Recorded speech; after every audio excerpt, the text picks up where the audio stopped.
হুজুরে পাক এজন্য ওই হাদিসটা দিয়ে শুরু করেছি। একজন আলেম ইন্তেকাল করলে 40 দিন আসমান জমিন কাঁদে, একজন পীর ইন্তেকাল করলে, শেখ ইন্তেকাল করলে 10 দিন কাঁদে। সাহাবারা যখন বললেন ইয়া রাসূলুল্লাহ এরকম মাকাম কেন আল্লাহ আপনি বলছেন, বলে এজন্য, কারণ হলো যখন পীর ইন্তেকাল করে, একজন শেখ ইন্তেকাল করে, একজন মুজাদ্দিদ ইন্তেকাল করে, ওই আল্লাহর ওলি ইন্তেকাল করলে 10 দিন আসমান জমিন কাঁদে। এখন দেখাবে কে পথ? পথ কে দেখাবে? নবীর পথ, আল্লাহর পথ কে দেখাবে? এজন্য 10 দিন কাঁদে।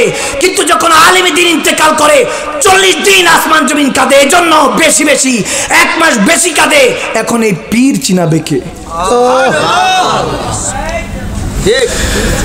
আল্লাহু আকবার। ইয়া রাসূলুল্লাহ, আল্লাহ আমাদেরকে কথাগুলি বোঝার তৌফিক দান করুন। এখানের মধ্যে একটা নসিহা করে চলে যাচ্ছি।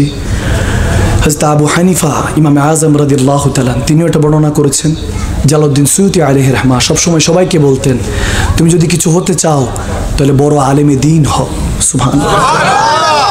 যদি আলেমে দ্বীন না হতে পারো সমস্যা নেই, একজন আলেমে দ্বীনের খাদেম হয়ে যাও।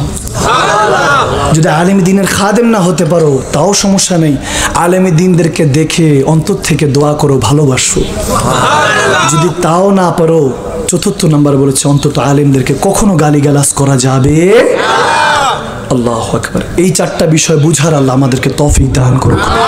ওয়ারাসাতুল আম্বিয়া আলেমে দ্বীনদেরকে আল্লাহ সম্মান ইজ্জত আরও বাড়িয়ে দাও, যাতে আমার নবীর পেগামগুলি পৌঁছানোর জন্য, সাচ্চা আউলিয়া কেরামদেরকে দেখানোর জন্য আলেমে দ্বীনরা থাকে। আল্লাহ সেই ব্যবস্থা করে দাও, আমিন।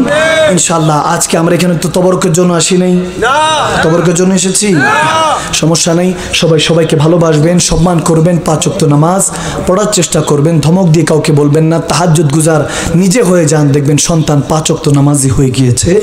আল্লাহ আমাদেরকে কথাগুলি বুঝার তৌফিক দান করুক, আমি ইনশাআল্লাহ। আগামী 46তমতে আল্লাহ আমাদেরকে আরো দল মত নির্বিশেষে আসার মতো তৌফিক দান করুক আল্লাহ।